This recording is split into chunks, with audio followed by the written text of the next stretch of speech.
어느 날 아침에 아브라함 링컨 대통령이 일찍 일어나서 아침 산책을 하고 있었습니다. 숲 사이를 걷다가 아주 귀여운 두 형제가 이리저리 뛰면서 운동하는 것을 보았습니다. 너무 예뻐서 이리 오너라 하고 아브라함 링컨 대통령이 그 둘 중에 작은 아이, 동생같이 보이는 아이에게 호두 3개를 주었습니다. 감사합니다 그러고 땡큐 하고 받아가지고 나갔는데 형이 말을 합니다. 야, 그 너 혼자 가져서는 안 되잖아. 그래서 하나 주었습니다. 형이 또 하는 말이, 내가 형인데 네가 하나 갖고 나를 둘 줘야지, 그렇지 않냐? 그러니까 아니요, 대통령께서 4개 주었거든. 그러니까 내가 둘 가지고 네가 하나 가져야지. 이것 때문에 옥신각신 다투었습니다. 그럴 때에 비서실장이 가까이 와서 대통령에게 물었습니다. 얘들 왜 이렇게 싸웁니까? 그러니까 아브라함 링컨이 빙그레 웃으면서 세계 문제로 싸웁니다 그랬습니다. 그게 뭔데요? 소유와 분배죠. 얼마나 갖느냐, 어떻게 분배하느냐, 이것이 세계 문제입니다. 얘들이 그걸로 싸우고 있습니다 하고 웃었습니다.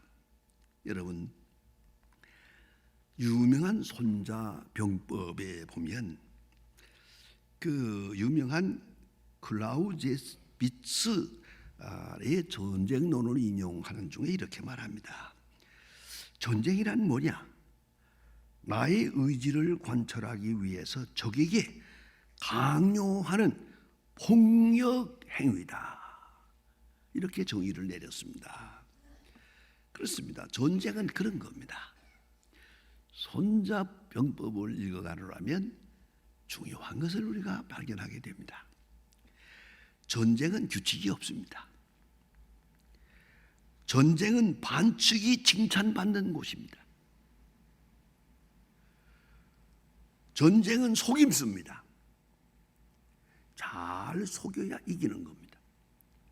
잘 속였다고 칭찬하는 겁니다. 그래야 큰 희생 없이 이길 수 있으니까요. 자, 이렇게 되고 보면 결과에만 의미를 둡니다. 그래서 전쟁을 통해서 우리가 잃어버리는 것이 생명과 재산만이 아닙니다. 전쟁을 치르고 나면 우리가 모르는 게 하나 있습니다. 반드시 전염병이 돕니다. 그래서 전염병이 돌아가지고 전쟁에 죽은 사람보다 전염병에 죽은 사람이 더 많습니다. 저는 내 눈으로 보았습니다. 어렸을 때 우리가 아는 대로 태평양 전쟁이 끝났습니다. 일본 사람들 전쟁 끝났습니다. 이거 해방돼서 감사하다. 왜요? 바로 그의 호열자가 돌았습니다. 얼마나 독리에 많은 사람이 죽었는지 이걸 모아다가 저 언덕에다 놓고 불 지릅니다. 밤마다 빨간 불을 지르는 것을 보았습니다. 우리는 전쟁 하면 전쟁만 생각했지 전쟁으로 오는 피해를 생각하지 못했습니다. 그것만이 아닙니다. 전쟁을 치르고 나면 도덕이 타락합니다. 가치관이 무너집니다. 그만 전쟁 속에서는 도덕질이 죄가 아닙니다. 여기 문제란 말이에요. 전쟁에서는 속임수라고 하는 것은 오히려 성공 비결입니다. 살아남는 방법입니다. 그러니까 전쟁을 통해서 가치관이 무너집니다. 도덕관이 무너집니다. 왕창 무너집니다. 이러고 나면 다시 회복하는데 사회학자의 말에 의하면 40년 걸립니다. 이게 무서운 전쟁의 피해입니다. 자, 예일대학의 저명한 역사학자 도널드 케이건 교수의 전쟁과 인간 The Origin of the War라고 하는 그런 유명한 책에서 이렇게 말합니다. 지난 3421년 동안에 전쟁을 하지 않은 때는 268년에 불과하다. 전쟁이 없는 때는 거의 없었어요. 내 앞에만 없지 저기 또 있어요. 이 지구는 온통 전쟁으로 전철되어 있어요. 전쟁 없는 시간은 없어요. 내 속에 포성이 들리지 않는 것뿐이고 정신적으로, 도덕적으로, 경제적으로, 심리학적으로 계속 전쟁은 이어지고 있는 거예요. 우리 이 전쟁에 대한 바른 성서적 신학적 이해가 없다면 우리는 바른 진리를 찾을 수도 없고 바른 평화도 없는 것이옵시다. 그럼 왜 전쟁이 있느냐? 이분의 이론은 이렇습니다. 적에 대한 두려움 때문이다. 여러분, 가끔 다니다 보면 개가 짖는 걸 보죠. 이유 없이 짖어요. 나를 보고 짖어요. 개가 왜 짖느냐? 개 보고 물어봐야 알지 알 길이 없지만은, 그러나 동물을 잘 연구하는 분들의 심리학자의 말은 이렇습니다. 개는 겁이 많은 짐승이에요. 눈만 감으면 호랭이가 나오는 꿈을 꾼대요. 그리고 짖는 거예요. 저놈이 겁이 많은 놈이에요. 겁이 많아서 저렇게 짖고 그러는 거예요. 전쟁이 왜 있느냐고요? 겁이 많아서 그래요. 내 물질, 내 인권을 내가 지킬 것 같질 않아. 이제 주변의 사람들이 많은 동안은 내가 이걸 꼭 빼앗길 것만 같아. 상실할 것 같아요. 그래서 이 주변에 있는 사람을 다 없애야겠다고 생각해요. 공포 때문에 가장 무서운 열등의식적인 피해망상적인 공포 때문에 전쟁은 있는 것이다. 또 하나는 국가의 이익이라는 말로 정복욕을 과시합니다. 더 많은 것을 정복하려고 애씁니다만 얻는 건 아무것도 없습니다. 국가의 명예와 체면 때문에 그렇습니다. 정복합니다. 나는 정복하면은 꼭 생각나는 게 징기스강입니다. 징기스강은 몽골에서부터 시작해서 온 세계 이 인류상에 가장 넓은 땅을 얻었습니다. 그리고 저 구라파까지 쳐들어갔습니다. 대단한 사람이죠. 내가 헝가리 갔다가 깜짝 놀란 게 하나 있어요. 호텔에 잠깐 나와서 저녁에 혼자서 차를 마시는데 저기 계단에서 이 클라리넷을 부는 사람이요, 우리 한국 노래를 불러요. 가곡을. 기가 막혀서 찾아가서 제가 고맙다고 그러고 돈 100불 줬어요. 인사했는데요, 그 양반이 하는 말이 너무 재미있어요. I am Mongolian too. 그리고 엉덩이를 보여줘요. 엉덩이가 시퍼란 거예요. I am Mongolian too. 이 몽골 기스간이 군인을 몰고 거기까지 가서 거기다 종자를 퍼뜨려 가지고 그 헝가리 사람의 절반이 몽골이 아니에요. 얼굴이 우리가 꼭 같습니다. 자, 그래서 징기스강이 얻은 게 뭡니까? 지금 몽골은 저 모양 아니에요. 쳐들어갔는데 얻은 건 없어요. 이게 바로 전쟁은 이겼다는데 뭘 얻었다는 얘기입니까? 허탈하기 그지없습니다. 하나의 명예와 체면을 내세우지만 그것도 정당한 이유가 될 수 없습니다. 오늘 본문 성경에 보면 276명이 탄 배가 있습니다. 이 배가 이제 그레데에서 떠나서 미항을 떠나 로마로 갑니다. 로마로 갈 때 사도 바울은 가지 말자 그랬습니다. 그런데 선장과 선주와 백부장 세 사람은 가자고 그랬습니다. 가는 이유가 뭐냐? 저쪽에 가서 베니스에 가서 과동하자. 거기는 도시가 커서 향락의 도시입니다. 이 미항은 유흥가가 없습니다. 그래서 이 안전한 곳을 떠나서 모험을 해가지고 향락을 추구하려고 합니다. 사도 바울은 하나의 죄수입니다. 말빨이 없습니다. 가지 말자고 했지만 어림도 없습니다. 가자. 여기서 생각해 봅시다. 선주는 돈의 상징이요, 선장은 경험과 기술의 상징이요, 백부장은 권력의 상징입니다. 이 세 사람이 가자 가는 겁니다. 가다가 큰 풍랑을 겪습니다. 그래서 오늘 성경에 보는 바와 같이 여망이 없었다.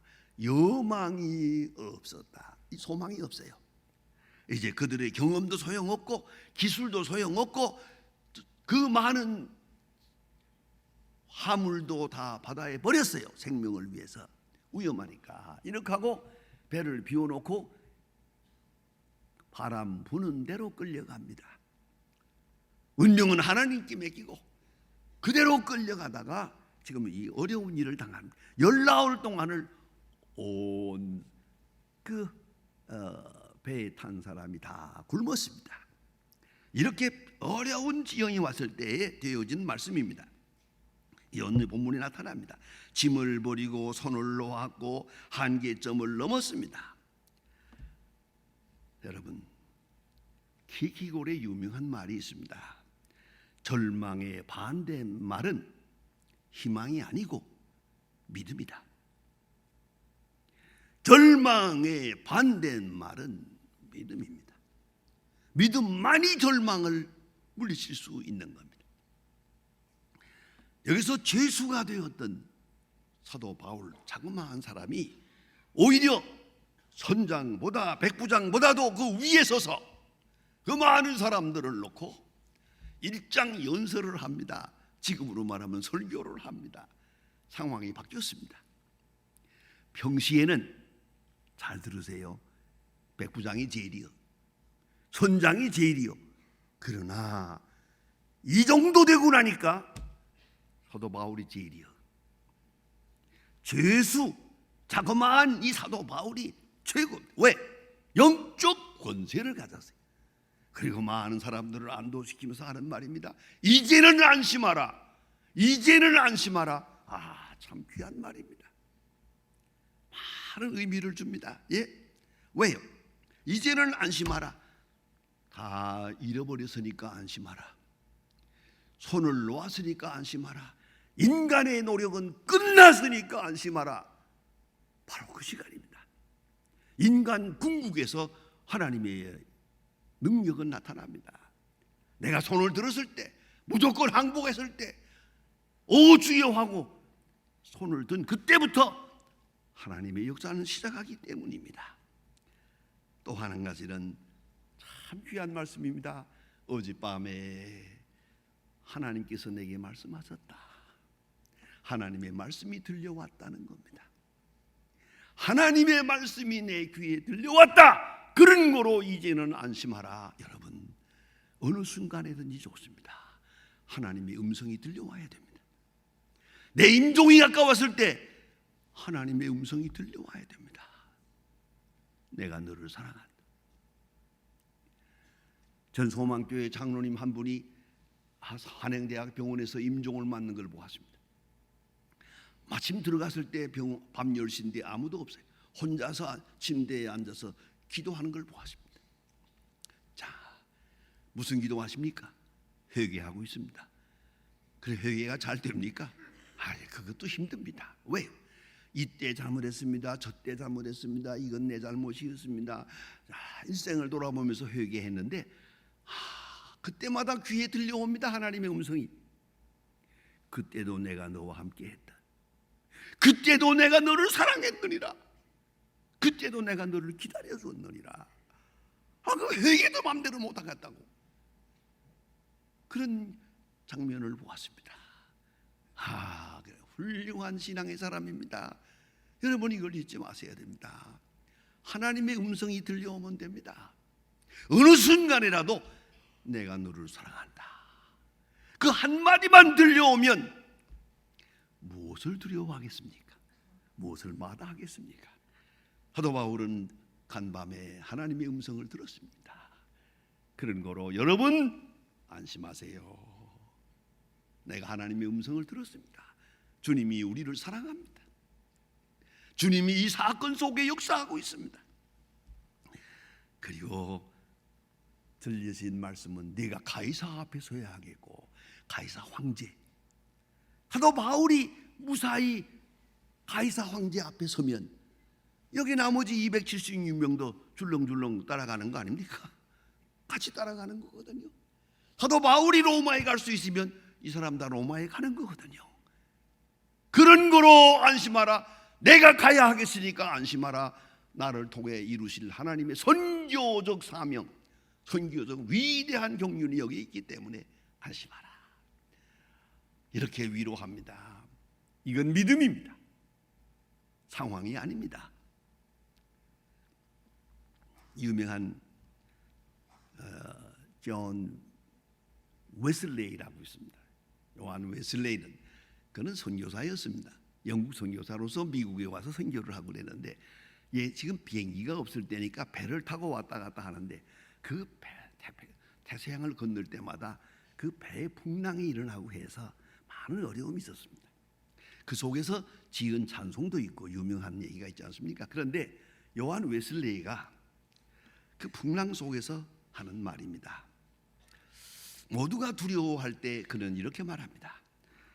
하나님의 뜻 이루기까지는 나는 결코 죽지 않는다.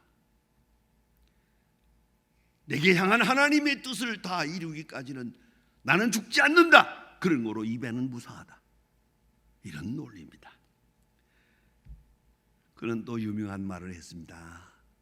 흔히들 사람이 죽으면 조사를 할 때 이렇게 말하죠. 할 일이 많은데 일찍 세상을 떠나서 아쉽다. 할 일이 많은데 일찍 떠나서 아쉽다고 합니다. 그러나 요한 웨슬레이의 말은 그게 아닙니다. 할 일이 있는 자를 데려가는 일은 없습니다. 할 일을 다 했기 때문에 간 겁니다. 여러분, 이 믿음 말입니다. 할 일이 있는 자는 데려가지 않습니다. 할 일 다 했으니까 그만하고 가면 됩니다. 이게 하나님의 뜻입니다. 오늘 특별히 사도 바울은 말합니다. 여러분 안심하세요. 하나님이 말씀하시기를 이 모든 분을 내게 주셨다고 말씀하셨습니다. 내가 살면 당신들도 삽니다. 내가 살아야 하기 때문에 당신들도 삽니다. 내가 가이사에게 가야 하기 때문에 복음을 전하기 위해서 그런 거로 당신들도 삽니다. 유명한 말입니다. 하나님의 뜻이 이루어지기 위하여 그 모두는 살아야 합니다. 모두는 무사해야 합니다. 좀 더 신비로운 말씀을 드릴까요? 276명 이 사람들이 이 풍랑 속에서 사도 바울의 위대한 설교를 듣습니다. 위대한 역사를 보았습니다. 그리고 로마에 돌아가서 어떻게 됐겠습니까? 276명이 전부 다 전도인입니다. 가는 것마다 이번에 만난 사도 바울이라는 사람, 전도인 파송이 된 겁니다. 이게 놀라운 역사가 아닙니까? 그것이 대로마 제국을 기독교 국가로 만드는 결정적 이유가 됩니다. 여러분 생각해 보세요. 풍랑이 있습니다. 손을 놓았습니다. 여망도 없습니다. 그러나 하나님의 뜻은 이제부터 이루어집니다. 주여, 주의 음성을 들으세요. 내게 들려지는 주의 음성이 들려지는 한 현실은 문제가 안 됩니다. 이제는 안심하라.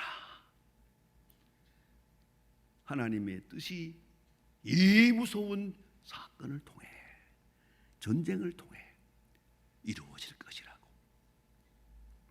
이제는 안심하라. 기도하십니다. 하나님 아버지, 우리는 전쟁을 치른 민족입니다. 전쟁에서 잃어버린 것이 너무 많고 상처받은 것이 너무 많고 그로 인하여 아직도 수습 못하는 많은 어려움이 있습니다. 그 소용돌이 속에도 하나님의 음성은 들려졌고 하나님의 역사는 이루어졌고 신비로운 선교적 경륜은 이루어지는 중에 오늘에게 이르게 하심을 감사합니다. 주여, 주께서 우리에게 강권적으로 주시는 이 귀한 역사를 잘 알고 그 신비로운 음성을 듣고 주의 음성에 믿음으로 응답하며 아름답고 귀한 역사를 이루어가는 우리들이 되고 우리 민족이 되게 하옵소서. 예수님의 이름으로 기도합니다. 아멘.